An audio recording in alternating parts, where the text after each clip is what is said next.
मेरे प्रियो, आज भी हम जो है परमेश्वर की वचन की ओर अग्रसर होंगे। நாம் வாசித்த இரண்டாவது வேத பகுதி எடுத்து और हमने जो पढ़ा था दूसरा भाग, दूसरा वचन उसमें से हम निकाल लेंगे।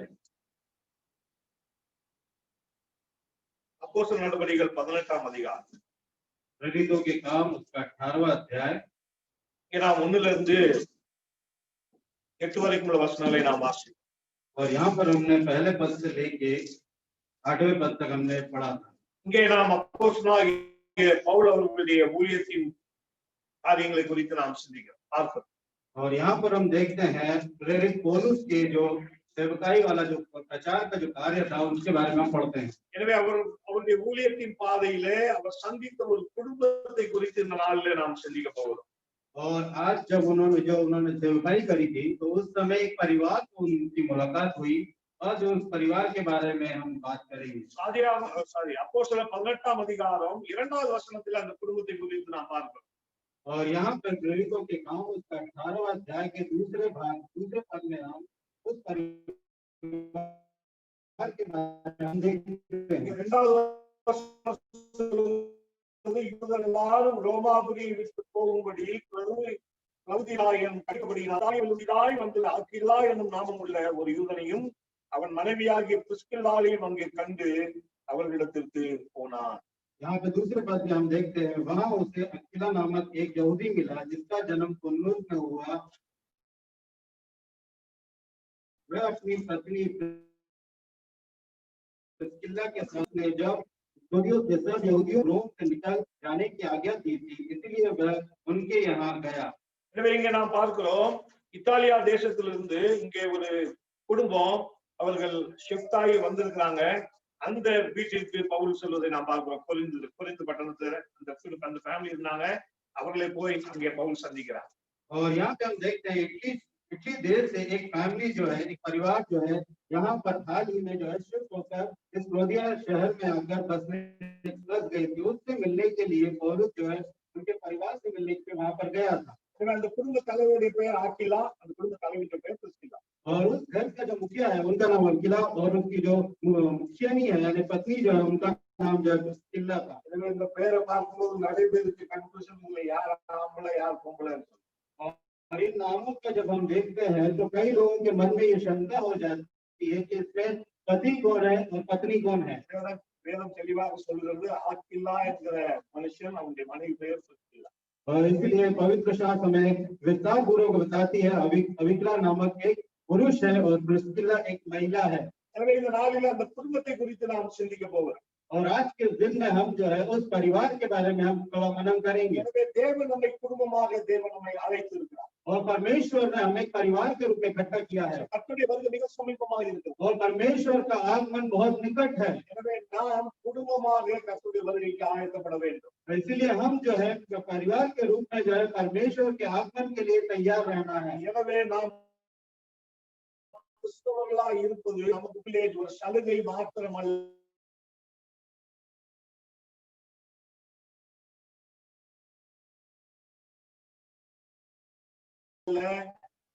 அது நமக்கு கொடுக்கப்பட்டிருக்கிற மிகப்பெரிய ரெஸ்பான்சிபிலிட்டி, பொறுப்புகள் அடங்கி இருக்கிறது। वो एक हमारे लिए सौभाग्य की बात नहीं है, बल्कि उसके अंदर बहुत बड़ी जिम्मेदारी भी है। எனவே நாம் கிறிஸ்தவர்களாக இருப்பது தேவன் நம்மை வைத்திருக்கிறார்। और हम मसीह है तो ये परमेश्वर का एक बहुत बड़ा अनुग्रह हमारे ऊपर है। ஆண்டவர் நம்மை அவருக்கு என்று தெரிவிக்கிறார்। நம்முடைய காலத்துல பொறுப்புகளை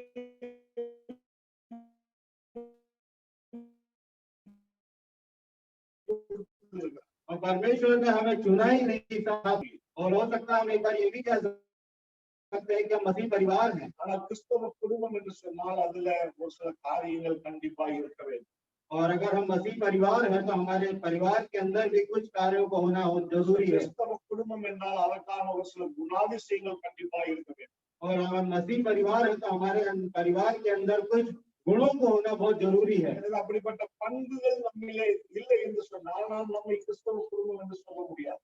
और उस प्रकार की सभ्यता संस्कृति हमारे परिवार में नहीं है तो हम मसीह कहलाने के लायक नहीं है। எனவே இன்றைக்கு ஆக்கில்லா பிரிஸ்கில்லா அவர்களுடைய குடும்பத்தை வைத்து ஒரு கிறிஸ்தவ குடும்பம் எப்படி இருக்க வேண்டும் என்று சொல்லி நாம் சிந்திக்க போகிறோம்। लेकिन आज के दिन में जो है अविकिला और प्रिस्किला के परिवार को ध्यान में रखते हुए उनके जीवन में उनके परिवार में क्या गुणा थे, क्या गुण थे, क्या चरित्र है, उस बातों को हम ध्यान देंगे। முதலாவது இந்த ஆக்கில்லா பிரிஸ்கில்லா குடும்பம் அது ரட்சிக்கப்பட்டது। और पहला जो ये अविकिला और जो प्रिस्किला का जो परिवार था वो जो है उद्धार पाया हुआ परिवार था। ஹல்லேலூயா। எனவே நாம் ரட்சிக்கும்படியாகவே நாம் குடும்பமாய் அழைக்கப்பட்டிருக்கிறோம்। और हम उद्धार पाने के लिए ही हमें परिवार के रूप में जो है बुलाया गया है। அது இன்னொரு வகையில நாம் சொல்ல வேண்டுமானால் தேவன் நம்மை குடும்பமாக ரட்சிக்க விரும்புகிறார்। और अगर हम दूसरी भाषा में अगर हम ये कहें तो परमेश्वर हमें जो है एक परिवार के रूप में उद्धार देना चाहता है। ஹல்லேலூயா। எனவே இங்க வேதத்துல பார்க்கிறோம் அது ஒரு யூத குடும்பம்। और यहाँ पे पवित्र शास्त्र में हम देखते हैं वो एक यहूदी परिवार था। எனவே அவர்கள் இயேசுவை அறியாத ஏற்றுக்கொள்ளாத ஒரு குடும்பமாக இருந்திருப்பார்। और हो सकता है कि वो परमेश्वर को ना जानता हो परिवार या परमेश्वर को कभी उन्होंने ग्रहण न किया हो। ஆனால் பவுல் சென்று அந்த குடும்பத்தை சந்திக்கிறார்। लेकिन यहाँ पे हम देखते हैं पौलुस जाकर उस परिवार से मिलता है। பவுல் சென்று அந்த குடும்பத்தோடு தன்னை இணைத்துக் கொள்கிறார்। और पौलुस जाकर उस परिवार को अपने साथ में मेल मिलाप करा लेता है। ஹல்லேலூயா। எனவே நம்முடைய ரட்சிப்பின் திட்டத்திலே தேவன் நமக்காக நம்மை ரட்சிக்கும்படிக்கு தேவன் நம்மை அநேகரை நமக்காக ஏற்படுத்துகிறார்। और हम परमेश्वर जो है कई लोगों को एकत्रित करता है कि हम जो है उद्धार के उस राह पर चलने वाले हो सके। எனவே ஆண்டவரை அறியாத அதாவது இயேசு கிறிஸ்துவை சொந்த ரட்சகராக ஏற்றுக்கொள்ளாத ஒரு குடும்பமாக அவர்கள் இத்தாலியில இருந்து அவர்கள் கொரிந்துக்கு வந்தார்கள்। ஆனால் கொரிந்து பட்டணத்திலே அவர்கள் இயேசுவை சொந்த ரட்சகராக ஏற்றுக்கொண்டார்। और वो जो है इटली से जो है परमेश्वर को जाने बगैर ही वो कुरिन्थी शहर में आए और यहाँ पर आने के बाद उन्होंने परमेश्वर को ग्रहण किया। எனவே 8வது வசனத்தை பார்க்கிறோம் கொரிந்து பட்டணத்திலே அப்போஸ்தலனாகிய பவுல் மூலமாக அநேகர் ரட்சிக்கப்பட்டு ஞானஸ்நானம் பெற்றுக் கொண்டார்கள்। और यहाँ पे आगे पद में हम देखते हैं कि पौलुस के द्वारा कई लोगों ने जो है परमेश्वर की वचन को सुना और विश्वास में आए। அப்போஸ்தலர் 18வது அதிகாரம் 18வது வசனத்திலே நாம் பார்க்கிறோம்।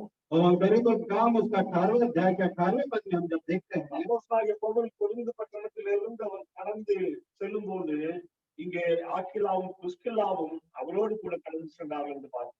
और यहाँ पर हम देखते हैं जब पौलुस जो है वहाँ पे कुरिन्थी शहर से जब वो निकल कर जब वो बाहर की ओर जाते हैं तो कई के लिए अक्विला और प्रिस्किला भी पूरे परिवार से उन लोगों के साथ में वो लोग जाते हैं। அப்போஸ்தலனாகிய பவுல் 1.5 வருடம் ஒரு வருடமும் 6 மாதமும் அவர் கொரிந்து பட்டணத்திலே தங்கி ஊழியம் செய்தார்। और वचन इस प्रकार से बताता है प्रेरित पौलुस जो है तकरीबन 1.5 साल जो है उन्होंने उस शहर का रहकर सेवकाई को कार्य को किया था। அந்த 1.5 வருட ஊழியத்திலே இந்த ஆக்கிலா பிரிஸ்கில்லா குடும்பம் தங்களை ஆண்டவருக்கு ஒப்புக்கொடுத்தது। और उस 1.5 वर्ष के समय में ही अक्विला और प्रिस्किला के जो परिवार है उन्होंने अपना जीवन जो है परमेश्वर की ओर समर्पित कर दिया। எனவே கிறிஸ்தவ குடும்பம் என்று சொன்னால் ரட்சிக்கப்பட்ட குடும்பமாக இருக்கும்।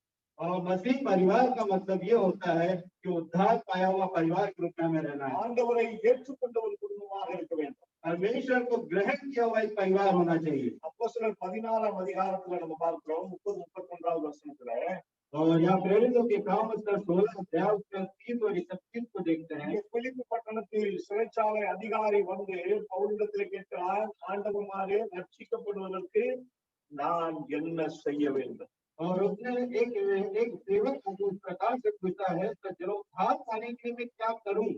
நம்முடைய வாழ்க்கையில ஒவ்வொரு நாள் இந்த கேள்வி நமக்குள்ள இருந்து கொண்டே இருக்கணும்। நான் இன்னும் ரட்சிப்பிலே வளருவதற்கு நான் என்ன செய்து கொண்டே இருக்க வேண்டும்? ये सवाल जो है हमारे मन में दिन प्रतिदिन उठना चाहिए कि परमेश्वर उद्धार पाने के लिए मैं और क्या क्या कर सकता हूँ। இன்னைக்கு நாம் பார்க்கும்போது அநேகர் பலவிதமான கேள்விகளை கேட்டுக்கொண்டு அதற்கு பதில் தேடிக் கொண்டிருக்கிறார்। और आज हम देखते हैं आज के समय के अनुसार कई लोग कई सवालों के जवाबों को ढूंढते हुए घूम रहे हैं। நான் அழகாக இருக்க என்ன செய்ய வேண்டும்? और मैं जो हूँ खूबसूरत रहने के लिए मैं क्या करूँ? அதுக்கு யூடியூப்ல அவங்க இதுலயும் இன்னைக்கு மனுஷன் தேடிட்டு இருக்கான்। और उसके लिए जो है कई लोग जो है यूट्यूब में कई प्रकार के चैनलों में ढूंढ रहा है। मैं எங்கேயாவது வெளியே போயிட்டு வீட்டுக்குள்ள நுழையும் போது பயப்பட வேண்டியது வீட்டுல இருக்கிறவங்கள பார்த்து। और कई बार हमें जो है किसी के घर जाते समय उसके घर के अंदर जाने में डर नहीं कर वहां से अंदर जाने के समय जाके लोगों को देखकर हम डरना पड़ता சொல்றேன். ஏன்னா திடீர்னு முகத்துல இருக்கிற எதையாவது பூசிட்டு வந்து நிக்கிறாங்க, நமக்கு ஒன்றும் புரிய மாட்டேங்குது. क्योंकि अचानक से जो है चेहरे पे पता नहीं क्या क्या लेप लगा कर आके खड़े हो जाते हैं हमारे सामने। என்ன அப்படின்னு சொன்னா நான் அழகா இருக்கு ஒரு யூடியூப் பார்த்தேன், அதனால நான் முகத்தை ஏதோ பண்ணி और क्यों? क्योंकि मैं बहुत खूबसूरत दिखना चाहता हूँ, इसलिए अपने चेहरे पे इस प्रकार का लेप लगाया हुआ है। ஒரு சிலருக்கு நான் ஒல்லியாக என்ன செய்வேன், और कुछ लोगों को ये चिंता रहती है कि मैं दुबला होने के लिए मैं क्या करूं। ஒரு சிலருக்கு நான் குண்டாக என்ன செய்வேன், और कुछ लोगों को ये चिंता रहती है कि मैं मोटे कैसे हो जाए। ஒரு சிலருக்கு நான் நல்லா சமைக்க நான் என்ன செய்வேன், और किसी लोगों को ये रहता है कि अच्छा खाना बनाने के लिए मैं क्या करूं। எதையாவது செஞ்சு நம்ம பல்லுதான் உடையுது. और कुछ भी बनाकर हमारे दांत ही टूटते हैं। அதாவது இன்றைக்கு ஒவ்வொரு மனிதனும் நான் நான் நான் இதை செஞ்சா நான் என்ன செய்ய முடியும், அதாவது நான் என்ன நம்ம பிள்ளைங்க இப்போ என்ன சொல்றது, மெடிக்கலுக்கு போனோம்னா என்ன செய்யணும், இப்படி அநேக காரியங்களை குறித்து நாம் கேள்வி கேட்டுக் கொண்டிருக்கிறோம். और हम जो है इस प्रकार से जो है कई प्रकार के प्रश्नों को देखकर उनका उत्तर ढूंढने की कोशिश करते हैं। ஆனால் இந்த உலகத்திலேயே மிக அற்புதமான கேள்வி ஒரு மனிதன் பவுலை பார்த்து கேட்டான். लेकिन इस दुनिया में जो है बहुत ही अद्भुत एक सवाल जो है पौलुस को देखकर एक मनुष्य ने पूछा, நான் ரட்சிக்கப்படுவதற்கு என்ன செய்ய, मैं उद्धार पाने के लिए मैं क्या करूं। हालेलुया. எனவே குடும்பம், கிறிஸ்தவ குடும்பம்னாலே அங்க ரட்சிப்பு இருக்கணும். और मसीह परिवार का मतलब ये वहां पर जो है उद्धार होना चाहिए। நாம் மற்ற காரியங்களுக்காக அநேக விஷயங்களை தேடிக்கொண்டு நாம் அதை சென்றடைய நம்ம யோசிக்கிறோம். और कई बातों के कारण, कई बातों के प्रश्नों के उत्तर के कारण हम कई बार कई जगहों पर चले जाते हैं। ஒல்லியாவதுக்கு டெய்லி 5 கிலோமீட்டர் 8 கிலோமீட்டர் நடக்கிறோம். और दुबले होने के लिए रोज हम 5 किलोमीटर 8 किलोमीटर इस प्रकार से चलते हैं। அது பாடி நல்லா ஃபிட்டா வைக்கிறது ஒரு நாளைக்கு 2 மணி நேரம் 3 மணி நேரம் நம்ம எக்சர்சைஸ் பண்ணுகிறோம். और बॉडी को जो है, शरीर को जो एकदम फिट रखने के लिए हम जो है 2 घंटे 4 घंटे जो है हम एक्सरसाइज करते हैं। ஆனால் நம்முடைய வாழ்க்கையில நம்முடைய ரட்சிப்பை நாம் காத்துக் கொள்வதற்கும் ரட்சிப்பிலே பலப்படுவதற்கும் நாம் எத்தனை முயற்சிகளை நாம் எடுக்கிறோம். इसलिए हमारे जीवन में जो है उद्धार पाने के लिए जो है हम कितना प्रयास को हम लोग प्रतिदिन करते हैं, ये हमें देखना है। எனவே இந்த காலை நேரத்துல பிரியமானவர்களே, நம்முடைய குடும்பம் ரட்சிப்பின் அனுபவத்தில் இருக்கிறதா, அதை நாம் சிந்திக்க வேண்டும். इसलिए आज की सुबह मेरे प्रियो हमें इस बात पर मनन करना है कि हमारा परिवार जो है उद्धार के रास्ते पर है या नहीं, इस बात पर हमें ध्यान देना है। கர்த்தராகிய இயேசுவை விசுவாசி நீயும் உண்டித்தால் ரட்சிக்கப்படுவீர். और परमेश्वर का वचन इस प्रकार से कहता है कि परमेश्वर को विश्वास करोगे तो तुम और तुम्हारा घराना उद्धार पाएगा। எசேக்கியேல் 18ஆம் அதிகாரத்துல நம்ம வாசிப்போம். और एजेकियल 18वें अध्याय में हमने इस प्रकार से पढ़ा, ஒரு நீதிமான் எப்படி இருக்கணும்னு சொல்லி இங்கே ஆண்டவர் எசேக்கியேலுக்கு சொல்றார். वहां पर परमेश्वर एजेकियल को ये बताता है कि धर्मी पुरुष कैसे रह सकते हैं। ஆண்டவர் சொல்றாரு, தகப்பன் புளியங்காய் சாப்பிட்டா பிள்ளைக்கு புளிக்காது. और वहां पर इस प्रकार से कहता है कि परमेश्वर जो है खट्टी चीज अगर कोई खाता है तो पिता जो खट्टी चीज खाता है तो बेटे को ये पसंद नहीं आता, अच्छा नहीं लगता. अच्छा नहीं लगता। அதாவது இப்போ பொதுவா நம்ம பார்க்கும்போது நம்ம ஊர்ல கூட ஒரு பழமொழி சொல்லுவாங்க, ஒரு மனுஷன் கஷ்டப்படும் போது அவங்க அப்பா செஞ்ச காரியம் அந்த பிள்ளைய பிடிக்குது அப்படி சொல்லுவாங்க. और इस प्रकार से हम कई बार देखते हैं कि इस प्रकार से कहा जाता है कि पिता ने जो कार्य किया है वो बेटे को वो कार्य पसंद आता है। बेटे लोग कोई परेशानी में रहते हैं, तब लोग कहते हैं उनके पिता ने कुछ गड़बड़ किया है, इसलिए तभी है ना, मतलब उनके बच्चों ने क्या है दुख हो रहे हैं, दुख उठा रहे हैं। लेकिन परमेश्वर ने ये कहा नहीं, पिता कुछ गलत करेगा पिता का ही दंड मिलेगा ना, बेटा गलती करेगा बेटा को ही दंड मिलेगा। उसका मतलब यही है, ஒவ்வொரு மனிதனுடைய செயல்பாடுகளின் அடிப்படையிலே தேவன் அவர்களை நியாயம் தீர்க்கிறவராக இருக்கிறார். और इसका मतलब यही है कि परमेश्वर का जो व्यक्तिगत कार्य है उस कार्यों के अनुसार ही परमेश्वर उनका न्याय करता है। எனவே நாம் செய்கிற நன்மைகள்னால பிள்ளைகளுக்கும் நித்திய ஜீவன் கிடைக்கும் நம்ம சொல்லக்கூடாது.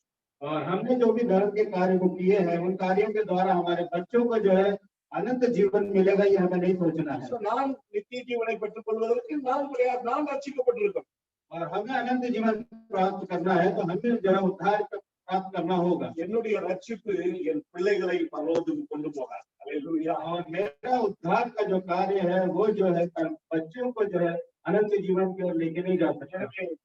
எசேக்கியேல் 6:6 சொல்லுங்க. और यहाँ पर जो है एजेकियल में परमेश्वर यही कहना चाह रहा है। எனவே கணவன் ரட்சிக்கப்பட்டிருந்தால் மனைவியின் பிள்ளைகளும் பரலோகத்துக்கு போக முடியாது. और यहाँ यहाँ पे देखता है कि पति अगर उद्धार पाया हुआ है तो पत्नी और बच्चे जो है अनंत जीवन की भागीदारी नहीं हो सकते। மனைவி ரட்சிக்கப்பட்டிருக்கிறதுனால கணவரும் பிள்ளைகளும் பரலோகத்துக்கு போக முடியாது. और पत्नी अगर उद्धार पाई हुई है तो पति और बच्चे जो है अनंत जीवन की भागीदारी नहीं बन सकते। ஒரு தனிநபரும் இயேசுவின் ரத்தத்தினால் கழுவப்பட்டு, इसलिए हर एक प्रत्येक व्यक्ति जो है परमेश्वर के लहू से धोया हुआ होना இது चाहिए। என்றைக்கோ நடக்கிற ஒரு அனுபவம் அல்ல. और ये कभी होने वाली ये घटना नहीं है। Once upon a time அப்படி சொல்லுவாங்க. और ये जो है एक बार ऐसा हुआ था करके ये नहीं कहना है। ஒரு நாளும் அந்த அனுபவம் இருக்கு. और ये जो अनुभव है प्रतिदिन होना चाहिए। எனவே இங்கே இந்த குடும்பம் ரட்சிக்கப்பட்டது. और यहाँ पे हम देखते हैं ये जो परिवार है उद्धार पाया हुआ परिवार எனவே है। நம்முடைய குடும்பம் எப்படி இருக்கு? और इसलिए आज हमारा परिवार किस प्रकार से है? ரட்சிப்பின் அனுபவம் இருக்கிறதா? क्या हमारे परिवार में उद्धार का अनुभव है? கர்த்தருடைய வேதத்தின்படி நாம் நடக்கிறோம். क्या हम परमेश्वर के वचन के अनुसार हम लोग चल रहे हैं? கர்த்தருக்கு பிரியமானபடி நம்முடைய செயல்கள் இருக்கிறதா? நம்முடைய பேச்சுகள் இருக்கிறதா? क्या परमेश्वर के प्रिय के रूप में हम हमारा जो कार्य है वो है या हमारी बातें हैं? முதலாவது அது ஒரு ரட்சிக்கப்பட்ட குடும்பம். और पहला जो है वो एक उद्धार पाया हुआ एक परिवार है। இரண்டாவது और दूसरी बात அப்போஸ்தலர் 18ஆம் அதிகாரத்தில் நாம் பார்க்கிறோம். प्रेरितों के 18वें अध्याय में हम देखते हैं 24 இருந்து 26 வரைக்கும் உள்ள வசனங்கள். और 24 से लेके 26 तक இங்கே வாசிக்கிறேன் நான். அப்பொழுது அலெக்சாந்திரியா பட்டணத்தில் பிறந்தவனும் சாதுரியவானும் வேதாகமங்களில் வல்லவனுமான அப்பொல்லோ என்னும் பேர் கொண்ட ஒரு யூதன் எபேசு பட்டணத்துக்கு வந்தான். அவன் கர்த்தருடைய மார்க்கத்திலே உபதேசிக்கப்பட்டு யோவான் கொடுத்த ஸ்நானத்தை மாத்திரம் அறிந்தவனாயிருந்து ஆவியில் அனலுள்ளவனாய் கர்த்தருக்கு அடுத்தவைகளை திட்டமாய் போதகம் பண்ணி கொண்டு வந்தான். அவன் ஜபாலயத்தில் தைரியமாய் பேசத் தொடங்கின போது ஆக்கில்லாவும் புஸ்கில்லாலும் அவன் பேசுவதை கேட்டு அவனை சேர்த்து கொண்டு தேவனுடைய மார்க்கத்தை அதிக திட்டமாய் அவனுக்கு விவரித்து காண்பித்தார்கள். இங்கே நாம் பார்க்கிறோம் அப்பொல்லோ என்கிற ஒரு ஒரு மனிதனை குறித்து. और यहाँ पे हम देखते हैं अपोलोस नामक एक यहूदी के बारे में। ஏற்கனவே வேதத்திலே நல்ல தலை சிறந்த ஒரு மனுஷன். और वो पहले से ही जो है पवित्र शास्त्र अच्छी तरह जानने वाला है। எனவே அநேகருக்கு அவன் வேதத்தை சொல்லிக் கொடுக்கிறான். और वो कई लोगों को जो है पवित्र शास्त्र के बारे में बताते थे। ஆனால் இங்கே இந்த ஆக்கிலா பிரிஸ்கில்லாவை குறித்து வேதம் சொல்கிறது. लेकिन यहाँ पर जो है अक्विला और प्रिस्किला के बारे में पवित्र शास्त्र बताता है। ஏற்கனவே வேதாகமத்திலே தேறின ஒரு மனிதனை இன்னும் நேர்த்தியாய் தேவனுடைய மார்க்கத்தை அதிக திட்டமாய் அவனுக்கு விவரித்தார்கள் என்று சொல்லி வேதம் சொல்கிறது. और यहाँ पे हम देखते हैं 25वें पद में उसने लिखा है उसने प्रभु के मार्ग की शिक्षा पाई थी, मन लगा कि यीशु के विषय भी सुंदर सिखाता। இங்கே வாசிக்கிறோம் வேத வசனத்திலே தேறின ஒரு. और यहाँ पे देखते हैं परमेश्वर के वचन को और ठीक जानने के लिए बोल रहा है। வேத வசனத்திலே தேறின குடும்பம். और परमेश्वर के वचन के ऊपर और ठीक ठाक समझने वाला एक परिवार। அல்லேலூயா. நமக்கு நம்முடைய கிறிஸ்தவ வாழ்க்கையில நம்ம சொல்லலாம் 10 வருஷம் ஆச்சு 20 வருஷம் ஆச்சுன்னு.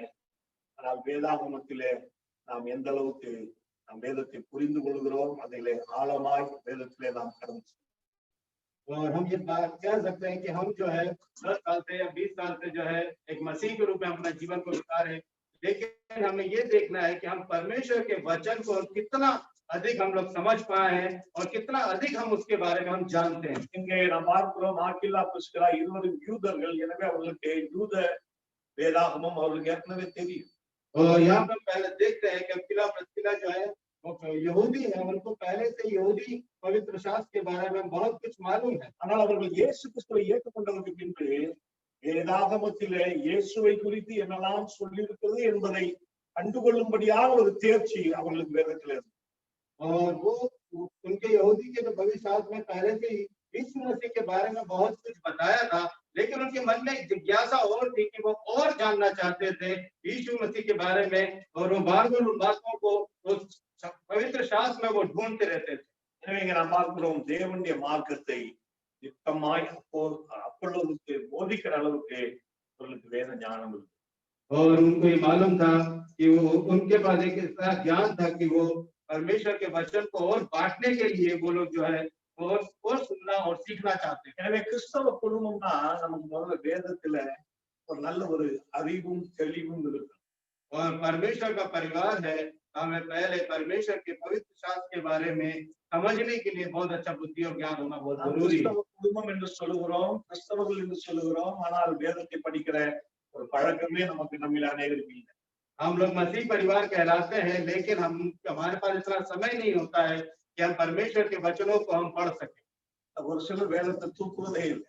और कई लोग तो ऐसे होते हैं जो पवित्र शास्त्र को उठाते तक नहीं। நிறைய பழைய சபைகள் எல்லாம் நம்ம பார்த்தோம் சொன்னா, और अगर हम देखते हैं बहुत पुरानी कलीसियाओं को जब हम देखते हैं, நீங்க கஷ்டமே பட வேண்டாம், கையை வீசிட்டு வாங்க, உங்களுக்கு சர்ச்சிலேயே பைபிள் இருக்கு. आप लोगों को कोई तकलीफ ना हो, आप लोग ऐसे ही खाली हाथ आ जाएंगे, आपके बेंचेस में हम कलीसिया में बाइबल को रख देंगे। இன்னைக்கு அநேக கிறிஸ்தவங்களுடைய அனுபவம் தான். और आज जो है कई मसीह परिवार लोगों का अनुभव इस प्रकार से, வசனமே தெரியாத கிறிஸ்தவர்கள் இன்னைக்கு. और वचन के बारे में जानते ही नहीं ऐसे मसीह लोग भी हैं। எப்படி நாம் நம்மை ரட்சிக்கப்பட்ட ஒரு கிறிஸ்தவ குடும்பம் என்று சொல்ல முடியும்? और किस प्रकार से हम ये कह सकते हैं कि हम उद्धार पाया हुआ हमारा परिवार। அதுவும் இன்றைக்கு நாம் ஆண்டவருக்கு சாக்கு போக்கே சொல்ல முடியாது. और आज के समय में हम जो है परमेश्वर को कोई भी बहाना नहीं बना सकते। எனக்கு படிக்க தெரியாதுன்னு கூட சொல்ல முடியாது. और हम पढ़े लिखे भी नहीं, हम ये भी नहीं कह सकते। ஏன்னா ஆண்டவர் சொல்வார், ஏம்பா அதுக்காக தான் ஆடியோ பைபிள் கூட உனக்காக கொடுத்தேன். और इसलिए उस समय भी परमेश्वर ये कहता है कि इसीलिए तो मैंने आपके लिए ऑडियो बाइबल भी दिया हुआ है। ஒருவேளை ஒரு 50 வருஷத்துக்கு முன்னாடி ஒருவேளை நம்ம பிறந்து ஆண்டவரை ஏற்றுக்கொண்டு நம்ம மரித்து போயிருந்தா கூட நியாயத்திற்குள்ள சொல்லலாம், ஆண்டவரே எனக்கு படிக்க தெரியாது அப்படின்னு சொல்லி. और हो सकता है 50 वर्ष पहले अगर हमारा जन्म हुआ होता और हम उद्धार पाए नहीं हुए होते, तब जाके हम ऊपर कह सकते थे कि परमेश्वर मेरे को नहीं मालूम इन चीजों के बारे में। ஆனா இன்னைக்கு அதெல்லாம் சொல்ல முடியாது, ஆண்டவரே எனக்கு படிக்க தெரியாது.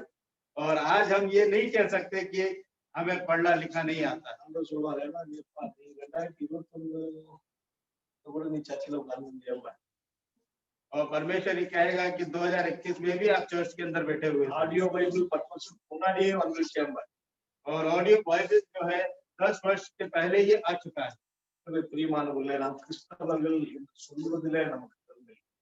और हाँ मेरे प्रियो, हमें जो है मसीह कहलाना ही हमारे लिए बड़े घमंड की बात नहीं है। ரட்சிப்பின் அனுபவம் இருக்க வேண்டும் और उद्धार का अनुभव हमारे लिए पार होना चाहिए और पवित्र शास्त्र के बारे में हमें मालूम होना चाहिए। எனவே நாம் பல நாட்கள்ல வேதத்தை படிப்போம். इसलिए हमें जो है आने वाले समय में जो है हम पवित्र शास्त्र को और पढ़े। வேதம் சொல்லுது, வேதத்தை நேசிக்கிறவர்களிடத்தில் மிகுந்த சமாதானம் உண்டு. और परमेश्वर का वचन बताता है कि जो वचन को प्रिय जानता है उसके घर में शांति बनी रहती है। हालेलुया। எனவே இன்னைக்கு எல்லாத்தையும் மொபைல் இருக்கு. और आज जो है सबके हाथों में मोबाइल है। எல்லாரும் மொபைல்ல பைபிளை கூட நம்ம டவுன்லோட் பண்ணி வச்சிருக்கோம்.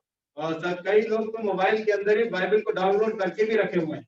இப்பெல்லாம் கூடவே ஆடியோ பைபிளும் டவுன்லோட் பண்ணிக்கலாம். और इसके साथ कई लोगों ने ऑडियो बाइबल भी डाउनलोड करके रखा है। எனவே பிரியமானவர்களே, இந்த காலை நேரத்துல கர்த்தருடைய வசனம் நம்மை நோக்கி வருது.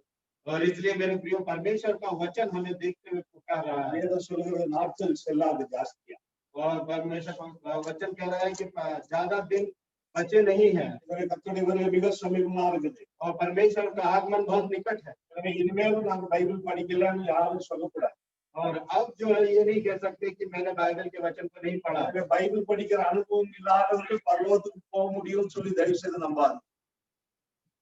और किसी के जीवन में बाइबल पढ़ने का आदत ही नहीं है, आप लोग विश्वास ना करो, मैं स्वर्ग जाऊं।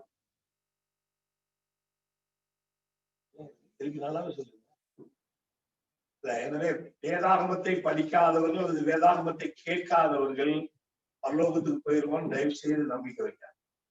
और ऐसा कभी मत सोचिए कि आपने कभी भी वचन नहीं पढ़ा हो या वचन के बारे में सुना नहीं हो, फिर भी आप सोचे कि आप अनंत जीवन में भागीदारी बन सकते हैं। ऐसा गलत धारणा मत रखिए। எனவே ஆண்டவர் மிக சமீபமாக இருக்கிறார். और क्योंकि परमेश्वर का आगमन बहुत निकट है। எனவே நாம் கிறிஸ்தவ குடும்பமாய் நாம் முன்னேறி கடந்து செல்ல வேண்டும். और हमें जो है परमेश्वर के परिवार के रूप में जो है आगे बढ़ते रहना है। எனவே ரட்சிப்பின் அனுபவம் இருக்கணும். और उद्धार का जीवन होना चाहिए। வேத வசனத்திலே நல்ல அறிவு இருக்கணும். और वचन का भरपूरी का ज्ञान होना चाहिए। மூன்றாவதாக और तीसरी बात ஊழியம் செய்யணும். और सेवकाई को करना है। ஹalleluya. ஆண்டவராகிய இயேசுவை நாம் அறிந்திருக்கிறோம் என்றால் அந்த இயேசுவை மற்றவர்களுக்கு சொல்லணும் கண்டிப்பா. और अगर हम परमेश्वर यीशु मसीह को अगर हम जानते हैं तो यीशु मसीह के बारे में हमें लोगों को बताना है। தேவன் சொல்வது அது என் மேல் விழுந்த கடமை. और यहाँ वचन बताता है मेरे ऊपर गिरा हुआ एक ऋण है या जिम्मेदारी है। வேதம் சொல்வது நான் சுவிசேஷம் அறிவிக்காமல் இருந்தால் எனக்கு ஐயோ। और वचन इस प्रकार से कहता अगर मैंने वचन को नहीं बांटा तो मेरे ऊपर हाय। இது வெறும் ஊழியக்காரர்களுக்கு மட்டும் இல்ல, और ये सिर्फ जो है सेवक के ऊपर नहीं है, ஒவ்வொரு விசுவாசி மேல் விழுந்த கடமை. और ये प्रत्येक जो उस पर विश्वास करते हैं उनके ऊपर किया गया एक ऋण है। எனவே இதுக்காக நம்ம நம்முடைய வேலையெல்லாம் விட்டுட்டு நாம் மலைகளுக்கும் காடுகளுக்கும் போய் சுவிசேஷம் சொல்லணும் நான் வேதம் சொல்லல। और इसके लिए हम अपनी नौकरी को छोड़कर जंगलों और पहाड़ों में जाकर परमेश्वर के वचन को बांटना नहीं है। நாம் இருக்கிற இடத்துல ஏதோ ஒரு வகையில இயேசுவை நாம் அறிந்தவர்களுக்கு கொடுத்தோம்। और हम जहाँ कहीं भी रहते हैं जैसे भी कर हमें जो है परमेश्वर के वचन को बांटना है। 1 கொரிந்தியர் 16 அதிகாரம் 19வது வசனம் சொல்கிறது, और पहला कोरिन्थियों का 16 अध्याय और 19 पद इस प्रकार से कहता है, ஆசியா நாட்டில் உள்ள சபையார் உங்களை வாழ்த்துகிறார்கள், ஆக்கில்லாவும் பிரிஸ்கில்லாவும் தங்கள் வீட்டிலே கூடுகிற சபையோடும் கூட கர்த்தருக்கு உங்களை மிகவும் வாழ்த்துகிறார்। और आसिया की कलीसियाओं की ओर से तुमको नमस्कार, अक्विला और प्रिस्किला का और उनके घर की कलीसिया का भी तुमको प्रभु में बहुत नमस्कार। எனவே கிறிஸ்தவ குடும்பம் என்று சொல்லும்போது அந்த குடும்பத்தில் ஒரு வளர்ச்சியை நாம் பார்க்க வேண்டும்। और मसीह परिवार जब हम कहलाते हैं तो मसीह परिवार के अंदर एक बढ़ोतरी को हमें देखना है। எனவே முதலாவது அந்த குடும்பம் ஆண்டவரை ஏற்றுக்கொண்டார்கள்। और पहला जो है वो परिवार ने जब परमेश्वर को ग्रहण किया, இரண்டாவது அந்த குடும்பம் வேதத்திலே வளர்ந்தார்கள்। और दूसरा वो परिवार जो है परमेश्वर के वचन में बढ़ता गया। மூன்றாவது அந்த குடும்பம் ஊழியம் செய்தார்। और तीसरा वो परिवार जो है सेवकाई के कार्यों को किया। தங்கள் வீடுகளிலே சபை நடத்தி और अपने घरों में जो है कलीसिया को चलाया। எனவே தாங்கள் அறிந்த அத்தனை பேர்களுக்கும் இயேசுவை சொல்லி தங்களை அழைத்து ஊழியம் செய்தார்। और अपने पहचान के लोगों के बीच में उन्होंने परमेश्वर के वचन को बांटा। நம்முடைய வாழ்நாளிலே குறைந்தது ஒரு நபருக்காவது இயேசுவை சொல்லி அவர்களை ஆண்டவருக்கு நாம் நடத்தினோம்। और मेरे प्रियो हमें अपने जीवन काल में एक व्यक्ति को सुसमाचार सुनाकर उसको जो है परमेश्वर की राह पर उसको बढ़ाना है। ஏன்னா வேதம் சொல்லுகிறது நம்ம பரலோகத்துக்கு போகும்போது நம்மளை வரவேற்க அங்க ஒன்று ரெண்டு பேராது। क्योंकि वचन कहता है कि जब हम स्वर्गलोक में जाएंगे तो हमें स्वागत करने के लिए वहां पर एक या दो लोगों का होना बहुत जरूरी है। இந்த உலகத்துல இயேசுவை நாம் மற்றவர்களுக்கு கொடுத்திருந்தா மட்டும்தான் நாம் பரலோகத்துக்கு போகும்போது பிதாவானவர் நம்மை கடன்। और इस दुनिया में रहकर जब हम किसी को एक आध व्यक्ति को हमने यीशु मसीह के बारे में यीशु को उनके जीवन में दिया तो पिता जो हमारा स्वर्गलोक में वो हमसे प्रेम करता है, वो हमारी इज्जत को बढ़ाता है। வேதம் சொல்கிறது ஒருவன் எனக்கு ஊழியம் செய்தான்। और वचन इस प्रकार से कहता है अगर कोई एक व्यक्ति मेरी सेवकाई को करे பிதாவானவர் அவனை கடன் और पिता जो है उसको आदर करेगा। இயேசு சொன்னார், நீங்க பரலோகத்துக்கு போகும்போது உங்களை வரவேற்க அங்கே நீங்கள் இந்த பூமியில ஒன்று ரெண்டு பேரையாவது சம்பாதித்து। और परमेश्वर का वचन कहता है कि वहां पर उस स्वर्गलोक में आपका स्वागत करने के लिए यहाँ पे एक ना एक व्यक्ति को आप तैयार कर। எனவே இயேசுவை யாருக்காவது நம்ம சொல்லி இருக்கணும், அப்பதான் பரலோகத்துல நமக்கு கனம்। यीशु के बारे में किसी एक व्यक्ति को भी हमें बताना है ताकि वहां पे स्वर्गलोक में हमारा आदर हो। எனவே நம்முடைய வாழ்நாள் முழுவதும் ஒரே ஒரு ஆத்மாவையாவது ஆண்டவரிடத்திலே நான் கொண்டு வந்திருக்கிறேன் என்று சொல்லி நம்மால சொல்ல முடியும்। ताकि हम जब मरने पर हम ये कह सके कि हमने पूरे जीवन काल में एक व्यक्ति को हमने परमेश्वर के निकट पहुंचाया। நான் ஆண்டவரை ஏற்றுக்கொண்டேன், நான் நல்லா இருக்கிறேன் அப்படின்னு நம்முடைய வாழ்க்கையில நம்மை மட்டும் குறித்து யோசிச்சு நம்முடைய வாழ்க்கை முடிக்கிறோம்। और मैं अच्छा हूँ, मैंने उद्धार पाया और मेरे परिवार ने उद्धार पाया, ऐसा करके हमें ये सोचकर हमें जीना नहीं है। எனவே நாம் கிறிஸ்தவ குடும்பமாய் ஆண்டவர் நம்மை வைத்திருப்பதன் நோக்கம் இந்த மூன்று காரியங்களும் நம்மிலே இருக்கு। और अगर हमारे परमेश्वर ने हमें उसी परिवार के रूप में हमें इस पृथ्वी पर रखा है तो ये तीन बातें हमारे जीवनों में होना चाहिए। குடும்பத்தில் ரட்சிப்பின் அனுபவம் இருக்கணும், சின்ன குழந்தைகள்ல இருந்து பெரியவங்க வரை। और हमारे परिवार में हमारे बच्चों से लेकर बड़ों तक सभी के जीवन में उद्धार होना चाहिए। இரண்டாவது, குடும்பத்தில் இருக்கிற ஒவ்வொரு நபரும் வேத வசனங்களில் தெரியும்। और परिवार के हर एक सदस्य को जो है परमेश्वर का वचन का भरपूरी का ज्ञान होना चाहिए। மூன்றாவது, குடும்பமாய் நாம் ஆண்டவரை மற்றவர்களுக்கு சொல்லுகிறது। और परिवार के रूप में जो है परमेश्वर का वचन जो है हमें दूसरों को बताने वाला हमारा जीवन है। இந்த நோக்கத்திற்காகவே தேவன் நம்மை குடும்பமாய் தெரிந்து கொண்டார். यही चीजों के लिए परमेश्वर ने हमारे परिवार को और हमको चुना है। எனவே அந்த நோக்கம் நம்மிலே நிறைவேறும்படிக்கு நம்ம और वो जो इच्छा जो है हमारे जीवन में पूर्ण होने के लिए हम परमेश्वर से प्रार्थना करें। நாம் ஜெபம் செய்வோம். आइए हम प्रार्थना करें। அந்த ஆண்டவருடைய கரத்தில் अपने आप को परमेश्वर के हाथ में सुना। நாங்கள் கிறிஸ்தவ குடும்பம் என்று சொல்வதில் மகிழ்ச்சியும் சந்தோஷம் பெருமையும் கௌரவம் கூட இருக்கு. और हम मसीह परिवार चलाने के लिए हमारे अंदर में एक खुशी घमंड हमारे पास होता है। வானத்தை பூமியை உண்டாக்கின கடவுள் எங்களை தெரிந்து கொண்டிருக்கிறார் என்பது ஒரு மிகப்பெரிய மகிழ்ச்சி. और आकाश और पृथ्वी को बनाने वाले परमेश्वर ने हमें चुना है, यही एक हमारे लिए बहुत बड़ी खुशी की बात। இந்த உலகத்தின் சிருஷ்டிகரை நாம் ஆராதிக்கிறோம் என்பது ஒரு மிகப்பெரிய ஒரு பெருமைக்குரிய காரியம். और इस सृष्टिकर्ता परमेश्वर की हम आराधना करते हैं, यही हमारे लिए एक बहुत बड़ी खुशी की बात। ஆனால் தேவன் நம் வெறுமனே இந்த சந்தோஷப்படுவதற்காக நம்மை தெரிந்து கொண்டார். और परमेश्वर ने हमें खुशी मनाने के लिए जो है हमारा चुनाव नहीं किया। தெரிந்தெடுத்தல் அது நம்முடைய வாழ்க்கையில ஒரு முதல் ஸ்டெப். और चुना जाना हमारे जीवन का एक पहला भाग है। ஆனால் அதற்கு அப்புறம் நாம் நம்முடைய குடும்பத்துல வளரணும். और उसके बाद जो है हमें अपने परिवार के रूप में उसको बढ़ना है। ஒவ்வொரு குடும்பத்திலும் ரட்சிப்பின் அனுபவம். एक एक परिवार के बीच में उद्धार का कार्य होना चाहिए। குடும்பத்தின் ஒவ்வொரு நபருக்கும் அந்த அனுபவம். और परिवार के हर एक सदस्यों के बीच में वो उद्धार का अनुभव होना चाहिए। குடும்பத்தின் ஒவ்வொரு நபரும் வேத வசனத்திலே ஒரு நல்ல ஒரு நாலேஜ். और परिवार के हर एक सदस्य के पास वचन का बहुत अच्छा ज्ञान होना चाहिए। நாம் ஒண்ணுமே சாக்கு போக்கே சொல்ல முடியாது. और हमें जो है हम जो है कोई भी बहाना नहीं बना सकते। எனக்கு படிக்க தெரியாதுன்னு சொல்ல முடியாது. और मुझे पढ़ना लिखना नहीं आता, हम ये नहीं कह सकते। என்னுடைய பிள்ளைகள்கிட்ட நான் பைபிள் வாசிக்க சொன்னேன், ஆனா பிள்ளைகள் எனக்காக பைபிள் வாசிக்கலன்னு கூட இப்ப சொல்லுவேன். और मैंने अपने बच्चों से कहा कि वचन को पढ़ो, लेकिन वो नहीं पढ़ रहे करके ऐसा भी हम नहीं बोल सकते। காரணம் ஆண்டவர் ஏதாவது வகையிலே வசனம் நமக்குள்ள வர வேண்டும் என்று சொல்லி ஆண்டவர் டெக்னாலஜி எல்லாம் ஆசீர்வதித்தார். और किसी भी रीति से वचन जो है हमारे बीच में आना चाहिए करके परमेश्वर ने कई प्रकार की तकनीकी प्रणालियों को उन्होंने इजाद किया, उसको बढ़ाया। மூன்றாவது குடும்பமாய் நாம் ஊழியம் செய்யும். और तीसरा जो है परिवार के रूप में हमें सेवकाई के कार्यों को करना है। நாம் ரட்சிக்கப்பட்டதே மற்றவர்களை இயேசுவின் வழி நடத்தலாம். और हमारा उद्धार इसीलिए हुआ है कि हम दूसरों को जो है परमेश्वर की राह पर लेके चलें। நம்முடைய வாழ்க்கையில யாரோ ஒருவர், நாம் அறியாத ஒருவர், நமக்கு தெரிந்த ஒருவர் நமக்கு இயேசுவை சொன்னதனாலதான் நாம் இன்றைக்கு ஆண்டவருடைய பிள்ளையா இருக்கிறோம். और हमें भी किसी एक ऐसे व्यक्ति जो हमें नहीं जानता था और हमारे बारे में नहीं पहचानता था, उसके द्वारा ही आज हम जो है उद्धार की राह पर चलकर आज हम इस यहाँ पर खड़े हैं। அதே போலதான் நாமும் மற்றவர்களுக்கு இயேசுவை கொடுக்கணும். और उसी प्रकार जो है हम भी जो है दूसरों को यीशु मसीह के बारे में बताना है। அப்போதுதான் தேவன் எதிர்பார்த்த ஒரு குடும்பமாக நாம் இருக்கிறோம். और उसी प्रकार से जो है परमेश्वर ने जो सोचा एक परिवार किस प्रकार से होना चाहिए, वो परिवार वो हमें देखने पाए। நம்மை ஒப்புக் கொடுப்போம் குடும்பம்.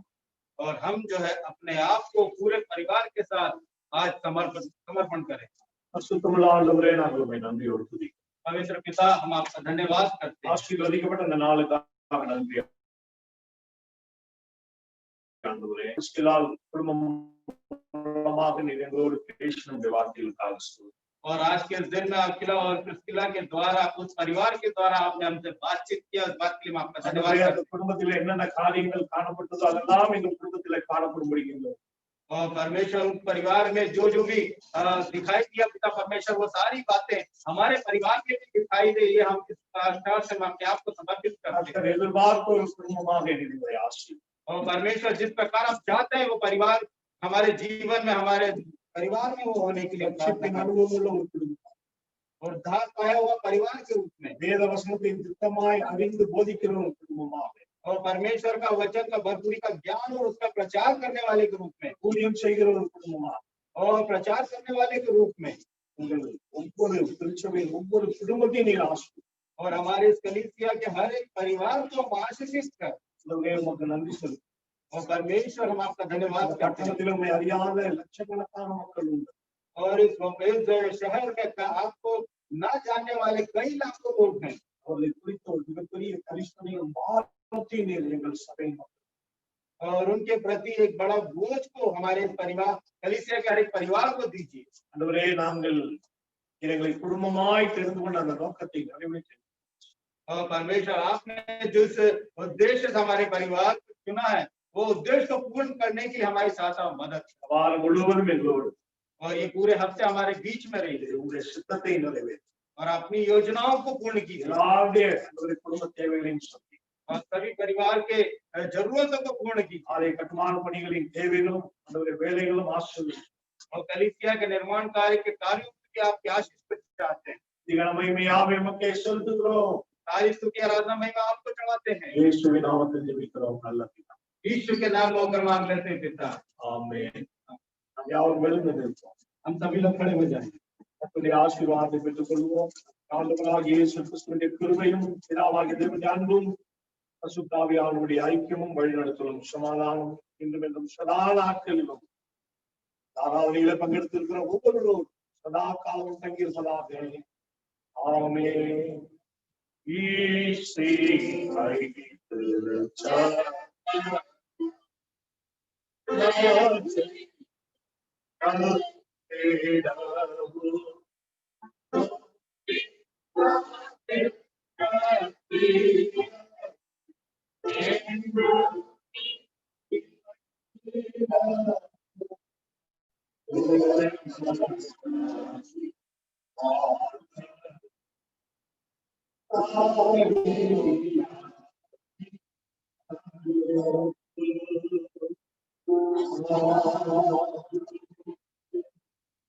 ஆத்மாவே கர்த்தரை ஸ்தோத்திரி ஸ்தோத்திரி ஆத்மாவே கர்த்தரை ஸ்தோத்திரி ஹalleluya ஹalleluya